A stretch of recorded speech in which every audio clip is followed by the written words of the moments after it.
Bonjour à toutes et à tous. Alors aujourd'hui, nous allons étudier les fonctions polynomiales du second ordre. Donc c'est au niveau de la classe de première S. Donc nous allons introduire les notions principales à connaître. Donc commençons par alors cette fois-ci on commence sur un tableau vierge. Donc, une fonction polynomiale du second ordre s'écrit, peut se mettre sous la forme. Alors, je vais peut-être écrire donc, cette forme-là. Donc, on va l'appeler p de x égale coefficient a fois x au carré plus b fois x plus c. Donc, a, b et c appartiennent à R, donc ce sont des réels. A doit être différent. Alors, il faut préciser peut-être que A doit être différent de 0. Donc on va plutôt dire que A appartient à R étoile. Ce sera plus précis et plus juste surtout. Afin que ça reste un polynôme du second degré, il faut que ce terme-là soit non nul. Donc A différent de 0. Donc on les appelle coefficients. Donc ces trois valeurs.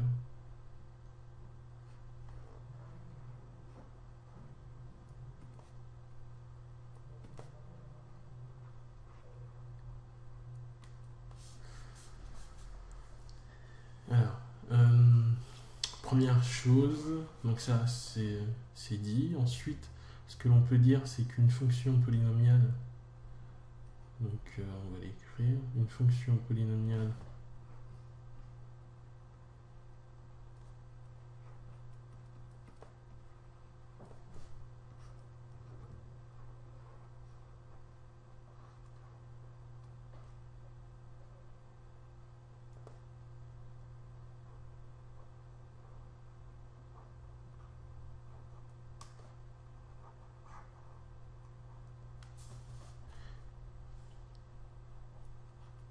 est définie sur R.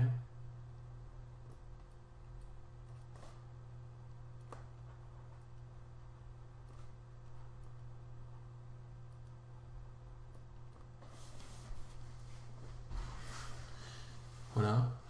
On peut aussi préciser que, alors si on s'intéresse à la dérivée, donc là on considère que vous avez vu le chapitre sur les dérivées. Si c'est pas le cas, ben voilà, vous allez savoir ce que c'est. Bah, donc, en se servant des formules de dérivation, on peut démontrer que la dérivée d'un polynôme d'ordre 2 peut se mettre sous la forme 2a x plus b. Donc ça, c'est l'expression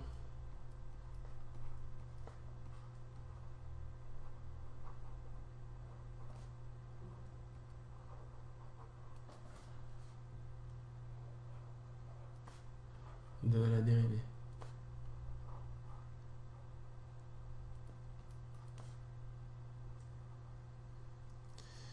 Hop là.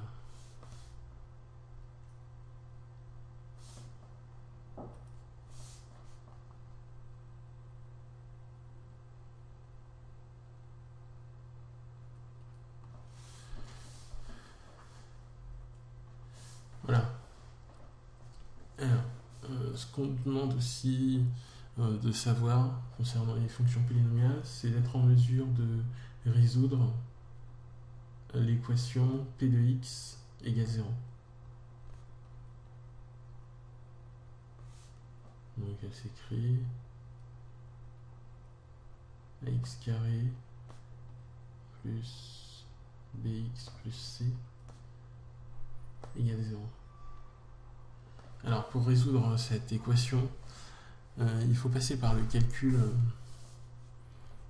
de delta, que l'on nomme le discriminant. Donc il faut d'abord calculer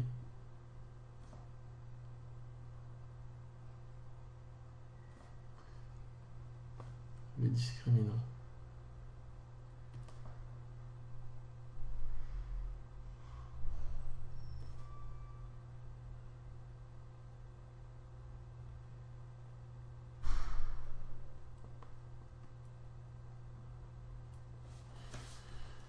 Alors, à quoi il correspond?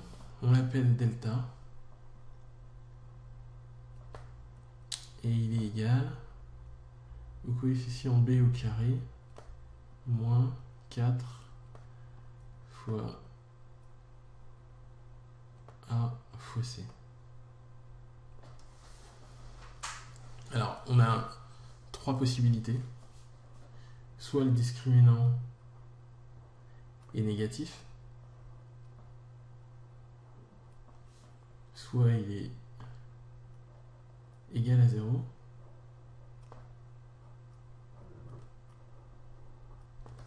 et soit il est positif.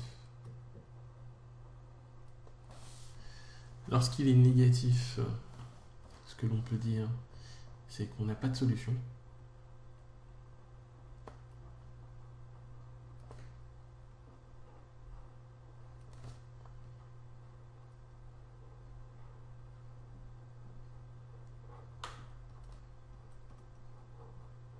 Donc il n'existe aucune valeur de x qui permette à cette expression de s'annuler. Lorsque le discriminant est égal à 0, on a une solution. Ces solutions, on les appelle des racines. Donc on a une racine réelle, on précise sa nature, double. Alors nous verrons plus tard pourquoi on considère qu'elle est double. Et donc il y a une formule qui nous permet d'exprimer ce qu'elle vaut. Alors généralement on l'appelle x indice 0 et elle est égale, toujours en fonction des coefficients, elle est égale à, alors, montrer pas très beau,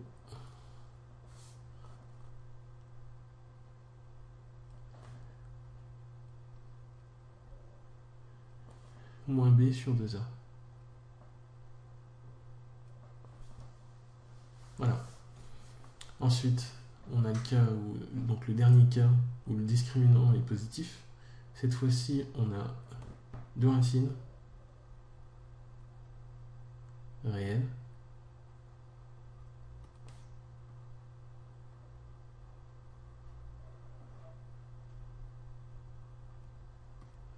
Distinctes.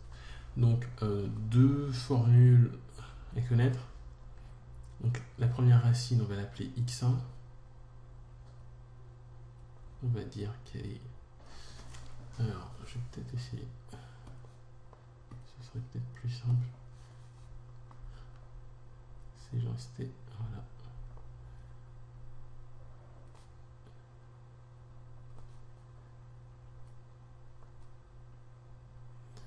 Alors, elle est égale à moins b moins racine du discriminant, donc de delta, l'ensemble sur 2a. Et la deuxième racine, on la note x2, et elle est égale à moins b plus, cette fois-ci, racine de delta. Et tout ça sur 2a. Voilà. Donc ça, ce sont les premières informations concernant les fonctions polynomiales d'ordre 2. Donc les trinômes, on peut aussi appeler ça un trinôme, étant donné qu'on a trois monômes.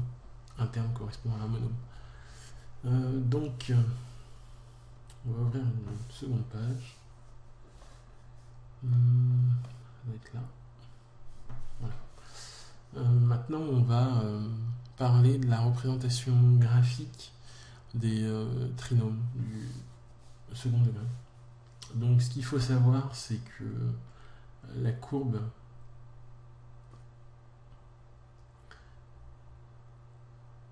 représentative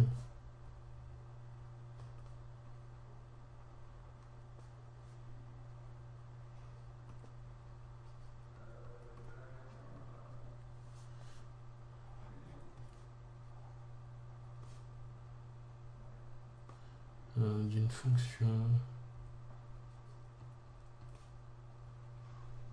polynomiale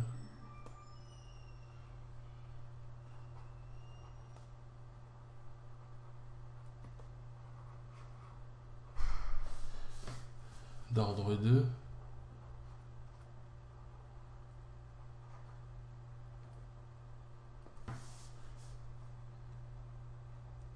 est une parabole.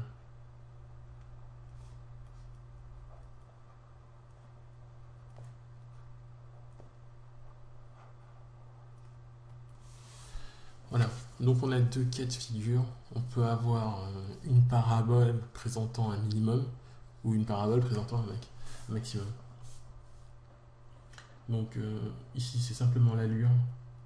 Donc c'est une représentation qui donne simplement l'allure de la courbe. Donc soit on a quelque chose de genre, ou soit on a quelque chose dans ce genre-là.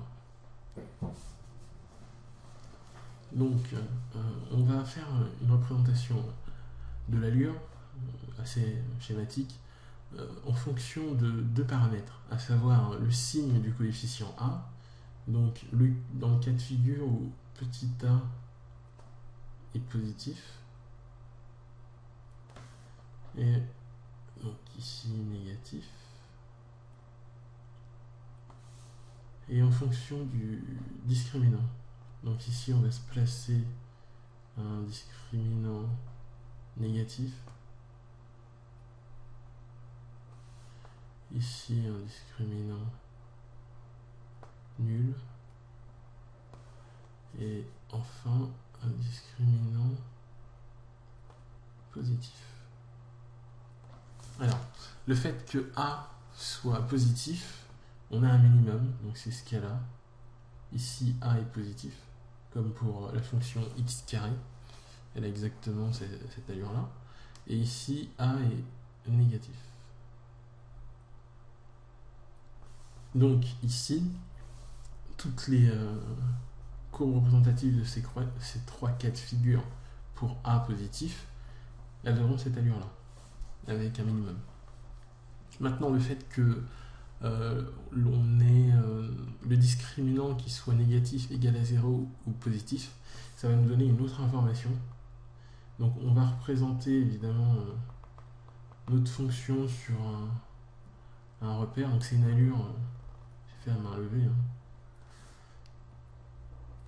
Donc voilà, le fait que le discriminant soit négatif, j'ai pas de racine, donc j'ai pas de solution à l'équation p de x égale 0. Donc cela signifie que la courbe ne coupe à aucun moment l'axe des abscisses.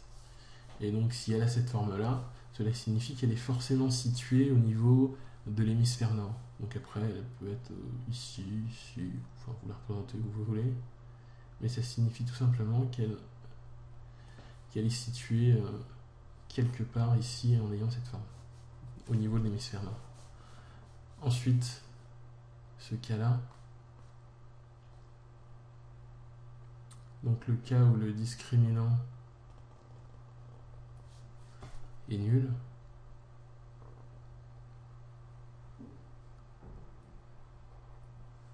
alors dans ce cas-là, ça veut dire qu'on a une solution, donc une solution double. Donc ça signifie qu'en fait la courbe coupe l'axe des abscisses, mais une seule fois. Donc en fait la courbe est tangente. Donc l'axe, voilà. Ah, ça c'est effacé. Donc voilà l'allure. La courbe touche une seule fois en ce point-là. Et dernier cas de figure.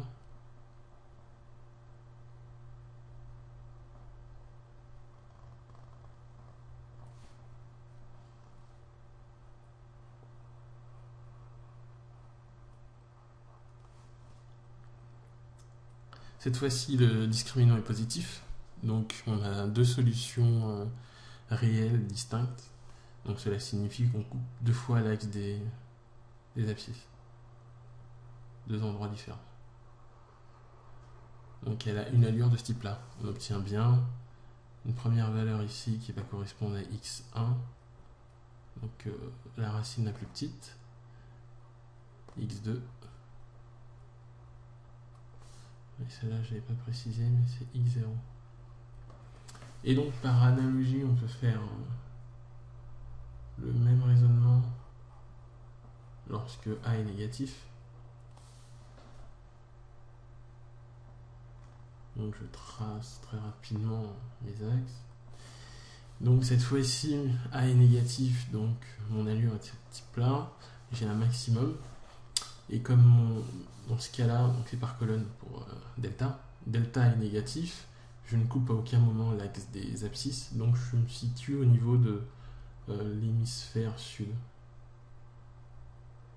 Et donc ma parabole est ainsi.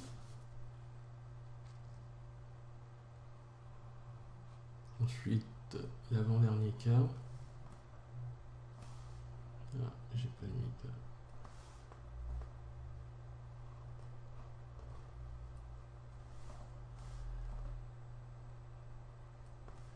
Donc, j'ai une seule intersection.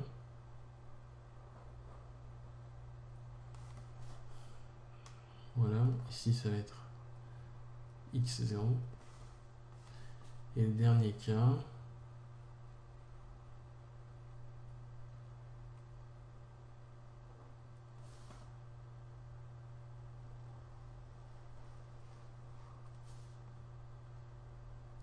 donc le delta est positif alors que A est négatif.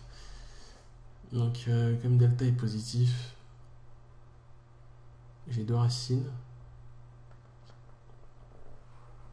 Et donc j'aurai une allure de ce type-là. Donc voilà l'allure des courbes représentatives d'une fonction polynomiale en fonction du signe de A, donc du coefficient, et du signe et de la valeur prise par delta. Donc ensuite, donc nous allons aussi nous intéresser à la limite donc à la limite d'une fonction polynomiale. Alors rappelons qu'elle peut se mettre sous la forme ax carré plus bx plus c définie sur R. Donc ce qui va nous intéresser, c'est ce qui se passe en moins l'infini et en plus l'infini, parce que ce sont les bornes de son intervalle, de son ensemble de définitions. Donc alors pour déterminer cette limite de manière... Alors ce qu'on peut faire, c'est mettre ax carré en facteur. J'obtiens 1 pour le premier terme. Pour le second, j'obtiens b sur ax. Et pour le dernier terme, j'obtiens c sur ax carré. Attendez, je vais réécrire cette partie-là, qui n'est pas très lisible.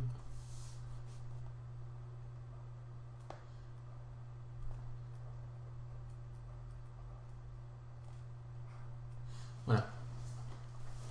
Donc, ce que je peux faire, c'est déjà étudier le comportement de ce que j'ai entre les parenthèses en moins l'infini. Donc on va faire le premier, on va déterminer la limite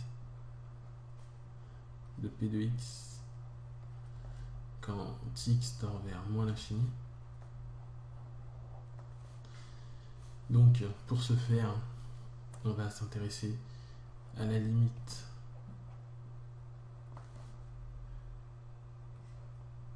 de b sur ax quand x tend vers moins l'infini. Eh bien, on sait que 1 sur x va tendre vers 0. Donc a sur b fois 1 sur x va tendre vers 0. Donc ça tend vers 0. Ensuite, limite de c sur ax carré quand x tend vers moins l'infini. Ça, alors on sait que donc x tend vers moins l'infini, x carré tend vers plus l'infini. 1 sur x carré va tendre vers 0, donc c sur a fois 1 sur x carré va aussi tendre vers 0.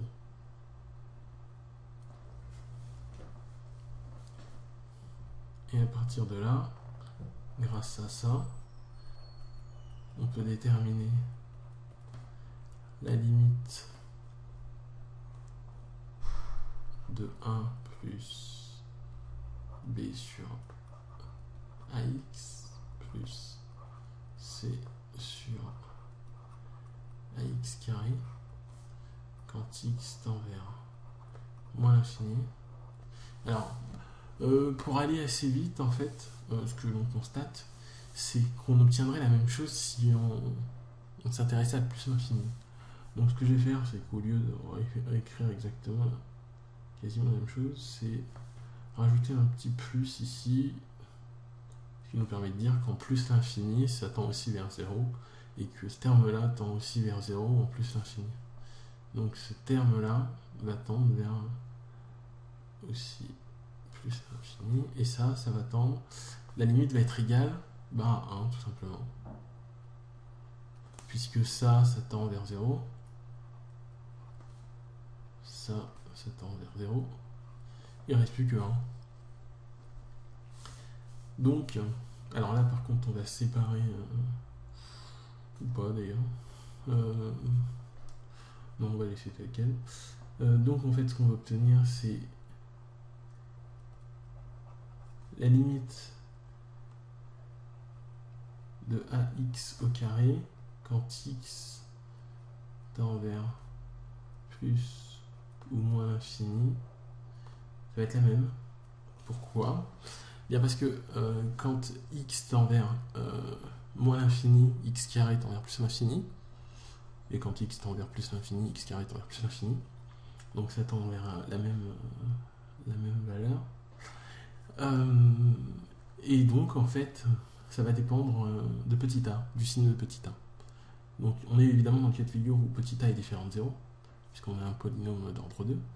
Et donc a est positif ou négatif. Donc ce sera du signe de a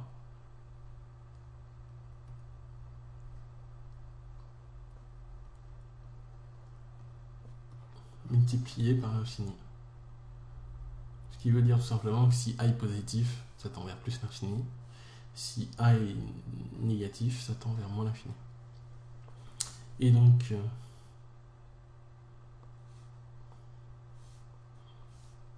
si j'associe ça au résultat précédent, à savoir limite de 1 plus b sur ax plus c sur ax carré, toujours quand x tend vers plus ou moins l'infini, on a trouvé qu'ici ça valait 1. Donc ça nous permet d'affirmer que la limite de p de x quand x tend vers plus ou moins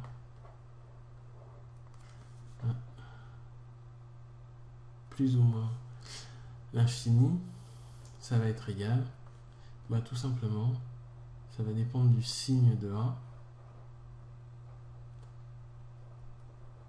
et ce sera multiplié par l'infini.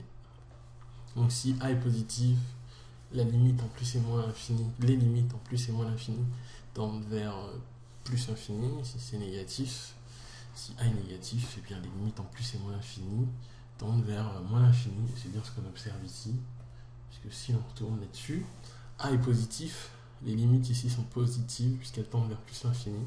A est négatif et les limites tendent vers des valeurs de plus en plus négatives, si je peux dire. Donc voilà pour la partie qui porte sur les limites. Alors, on va s'intéresser maintenant au tableau de signes. Donc, nouvelle page.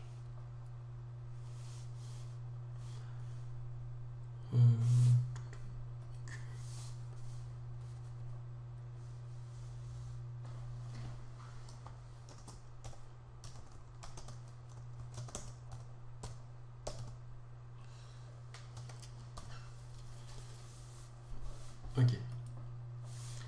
Donc, on va en faire trois en fait. On va faire les trois cas de figure, à savoir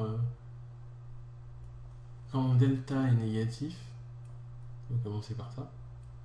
Alors, notre tableau, il va. Donc, on va aussi le faire un levé.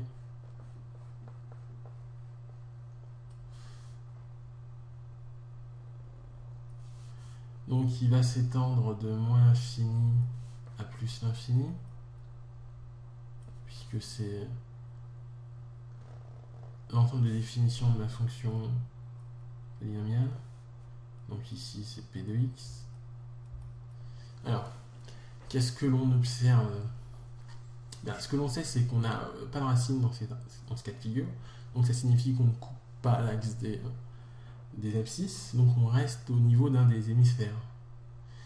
Et on peut observer ce qui est là.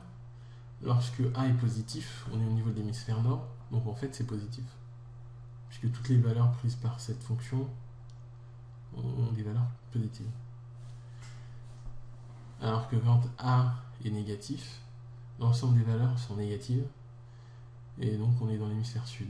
Ça signifie tout simplement que dans ce cas de figure, le signe de P de x sera le signe de A.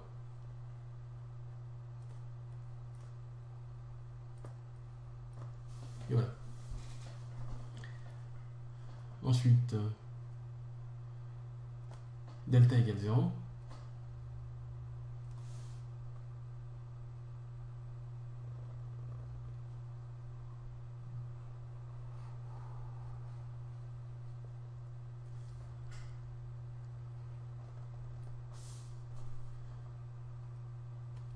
Donc x, P de x, toujours moins l'infini, plus l'infini.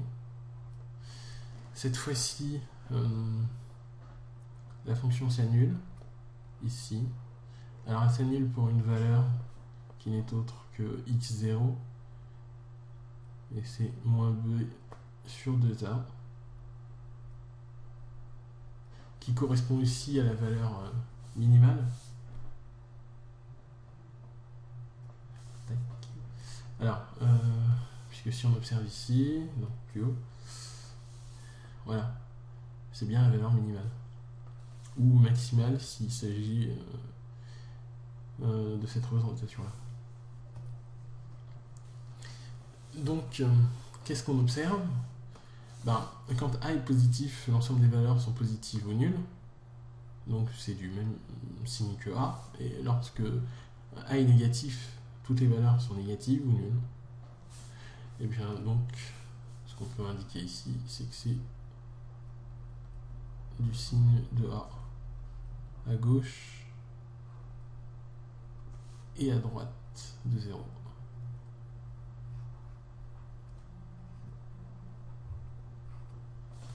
Et enfin, le dernier cas, lorsque mon discriminant est positif,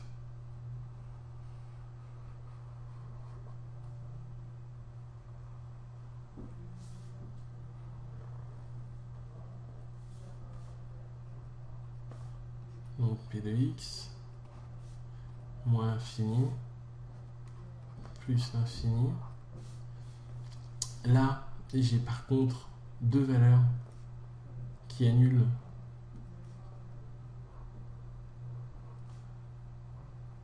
P de x. C'est évidemment x1 et x2. Donc regardons au niveau du graphe. Alors, on est dans ce cas-là. Alors quand A est positif, qu'est-ce qu'on observe? On observe que entre moins l'infini et x1, ma fonction est positive. Entre x1 et x2, elle est négative. Et au-delà de x2, elle est positive.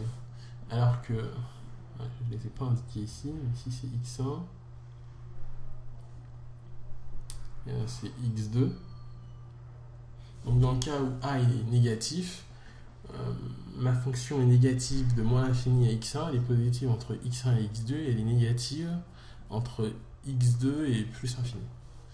On observe donc que le signe de A est retrouvé à l'extérieur des racines. Donc, quand on dit l'extérieur des racines, en fait, on considère que c'est entre moins l'infini et la première racine, donc entre moins l'infini et x1, et entre la deuxième racine, x2, et plus loin, donc au-delà.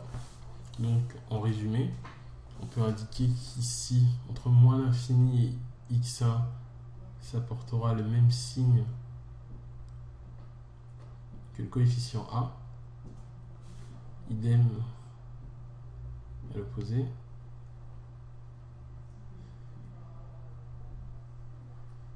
Alors qu'à l'intérieur, entre les racines, ce sera l'opposé du signe de A. Donc ce sera moins signe de A. Voilà. Donc voilà les trois tableaux qu'il faut avoir en tête. On les retrouve assez facilement avec la représentation graphique, mais c'est aussi ce qu'il faut savoir. Donc ce qu'il nous reste à faire, c'est tout ce qui porte sur les formes factorisées. Donc avec une nouvelle page.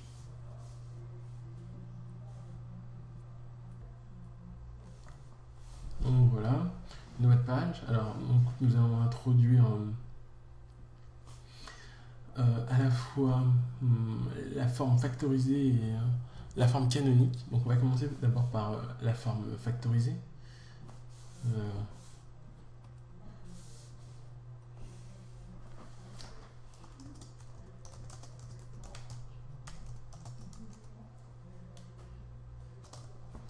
Donc la forme factorisée, bien évidemment on a deux cas. Alors, le premier cas va correspondre au cas où le discriminant est nul. Donc quand le discriminant est nul, on a indiqué précédemment qu'on obtenait pour l'équation P de x égale 0 une racine double. Alors qu'est-ce que ça veut dire? Ça veut simplement dire que c'est une valeur qui est présente deux fois.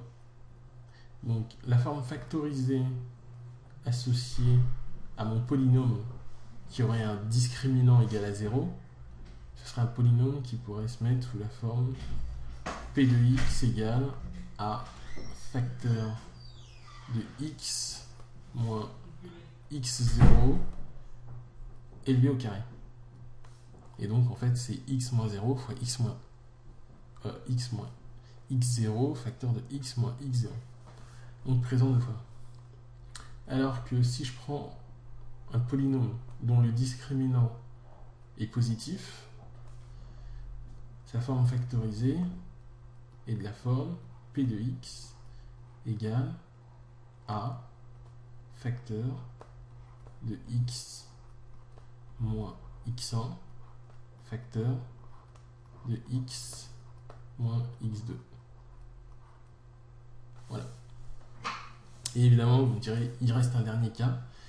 C'est le cas où le discriminant en fait est négatif, mais il n'y a pas de forme factorisée puisqu'il n'y a pas de racine.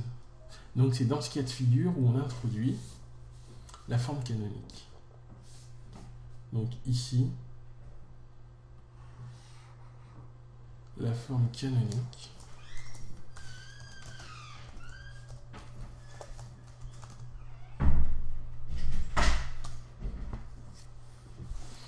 c'est dans le cas de figure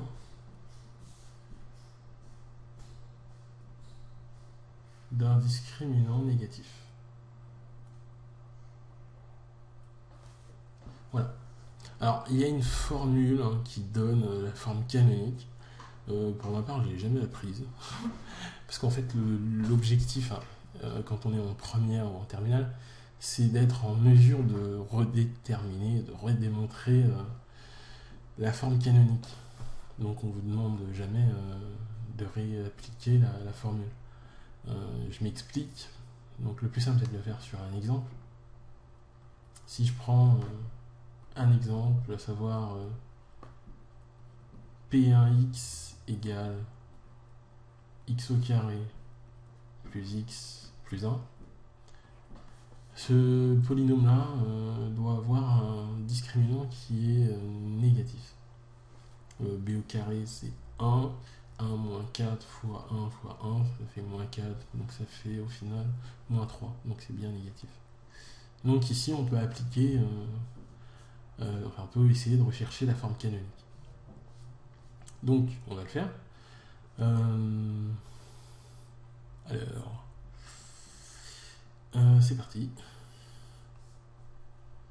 Donc, ce que je peux faire, c'est... Alors, on s'intéresse tout d'abord au terme présentant des x. Donc, c'est de là. Plus 1 reste de là. Et on va essayer d'introduire une identité remarquable. Donc, de la forme a plus b au carré. Alors, ces deux termes-là pourraient correspondre. Donc, je fais mon raisonnement là sur le côté. Donc ça, c'est ce que vous feriez au brouillon. Alors, mon premier terme, c'est un carré, donc ce serait le carré de x. Ça, a priori, ce serait le double produit. Donc ce serait, ce que je veux faire, c'est le mettre sous la forme a plus b au carré. Donc a, ce serait a au carré, ce serait ça. Le double produit de a fois b, ce serait ce terme-là. Et il manquerait un troisième terme, ce serait b au carré. Donc ce qu'on veut, c'est chercher b. Donc, on peut le retrouver grâce au double produit, puisque le double produit, c'est censé être 2 fois a fois b. Donc déjà, je sais que x, c'est a. Je dois l'avoir multiplié par 2.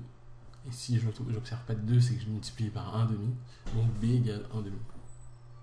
Bon, j'espère que vous avez compris le raisonnement. Mais on va comprendre. Enfin, vous allez comprendre lorsque je vais développer ça pour ceux qui n'ont pas assimilé ce que j'ai dit oralement. Si je développe ça, j'obtiens x carré, le double produit, à savoir 2 fois x fois 1,5, plus le carré de 1,5, plus 1 quart. Donc, x carré, ça, on voit que ça simplifie avec le 2 qui est là, avec donc 2 divisé par 2, ça fait 1. Il reste que x, donc j'obtiens x carré plus x plus 1 quart. Et voilà l'intérêt. Alors pourquoi est-ce qu'on cherche à le mettre sous cette forme-là parce qu'on obtient ici x carré plus x, c'est bien les deux termes que j'ai ici. Donc on va pouvoir isoler ces deux termes et leur donner une nouvelle expression. Donc on sait que ça c'est égal à x carré plus x plus 1 quart. Et donc je peux isoler x carré plus x et dire que c'est égal à ce carré là, donc à x plus 1,5 au carré moins 1 quart. Et donc je le remplace ici. Donc je remplace x carré plus x par x plus 1,5 au carré moins 1 quart. Et je rajoute le plus 1 qui était déjà présent. Ce qui me permet d'obtenir ceci. Donc moins 1 quart plus 1, si je mets un dénominateur, ça fait 4 sur 4, donc ça fait 3 quarts. Et voilà ma forme canonique. Donc la forme canonique du polynôme P1x, c'est x plus 1 demi au carré plus 3 quarts. Voilà. Donc ça, c'est aussi égal à P1x. Donc c'est la méthode pour retrouver la forme canonique. Et donc, alors à quoi peut servir la forme canonique? Elle permet de déterminer par exemple assez rapidement la valeur minimale ou maximale, si on est dans le cas de figure où c'est un maximum. Comment? En fait, si je cherche une valeur minimale, donc c'est la valeur la plus petite pour laquelle donc j'ai un carré ici, celle-là bouge pas puisqu'elle est aux 3 quarts, celle-là peut varier. La valeur la plus petite qu'elle puisse prendre, c'est quand x vaut moins 1,5. Pourquoi? Parce que la valeur la plus petite d'un carré, c'est 0. Donc ce terme-là s'annule, donc on obtient 3 quarts. Et ça va correspondre à la valeur qui est ici. Donc on est dans le cas où le discret est négatif. Ça va correspondre à cette valeur-là, en fait. Ou celle-là. En fonction des cas où on est.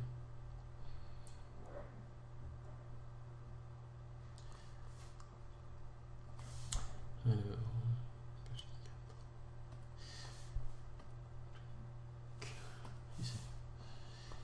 Ok, voilà. Alors pour ceux qui voudraient la formule, parce qu'il est forcené des formules, on peut la démontrer. C'est pas très compliqué. Ou on le fera prouver un peu ici. Alors, si je prends P de X,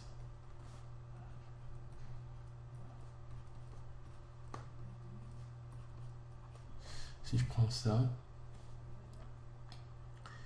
que je fais exactement ce que j'ai fait tout à l'heure, à savoir prendre ça,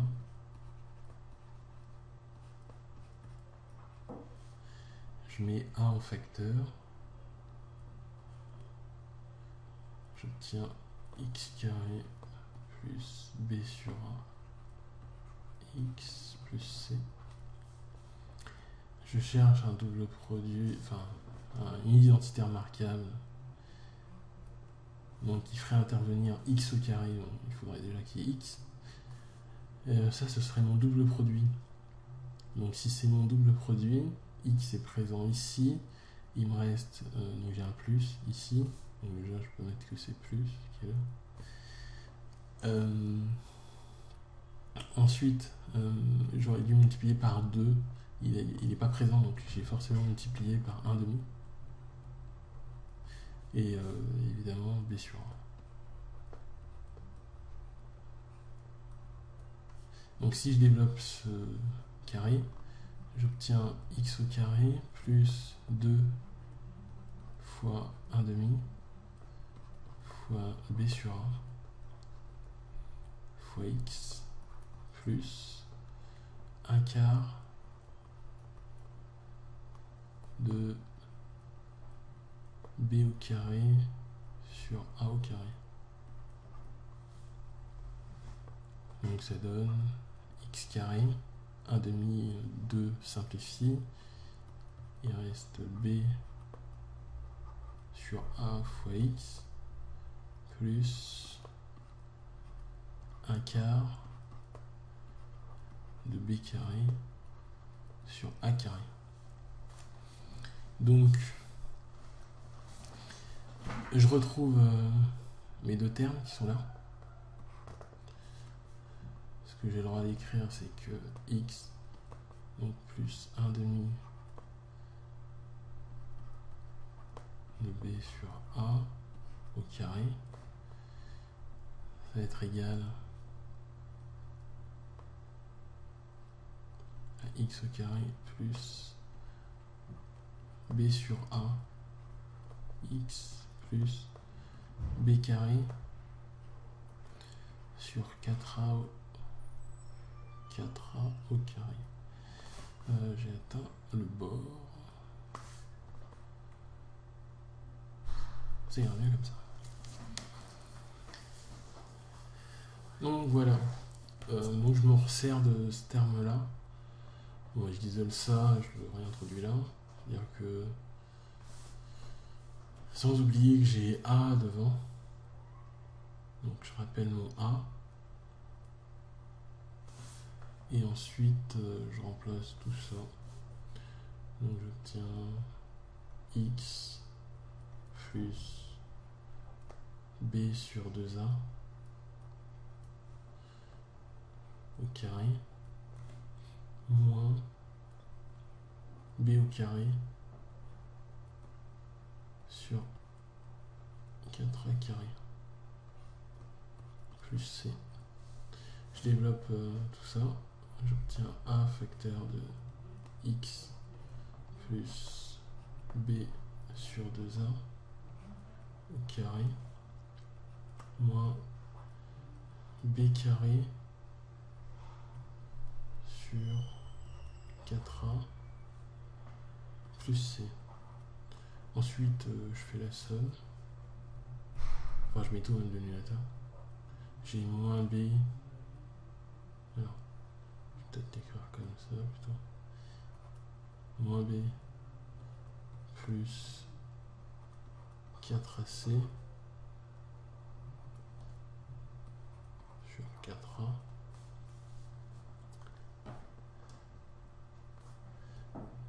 Voilà, je réécris AX plus B sur 2A au carré. Je mets un plus. Ouais, je vais mettre des parenthèses.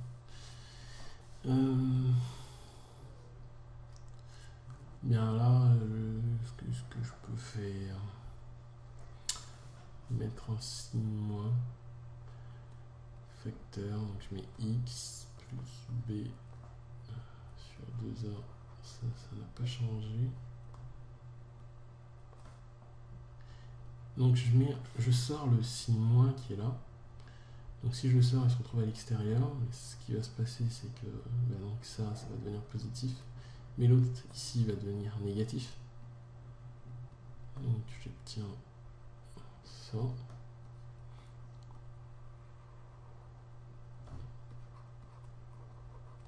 Voilà. Alors pourquoi je fais ça? Simplement parce qu'on retrouve B carré moins 4AC et ça c'est discriminant en fait. Donc ça veut dire que je peux exprimer ça et mettre sous la forme X plus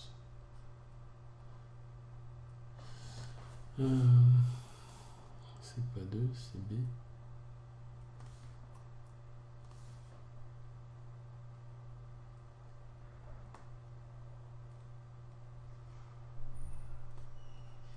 Au carré moins delta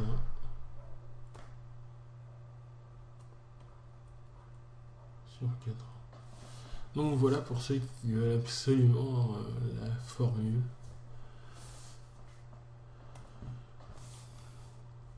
Elle est là.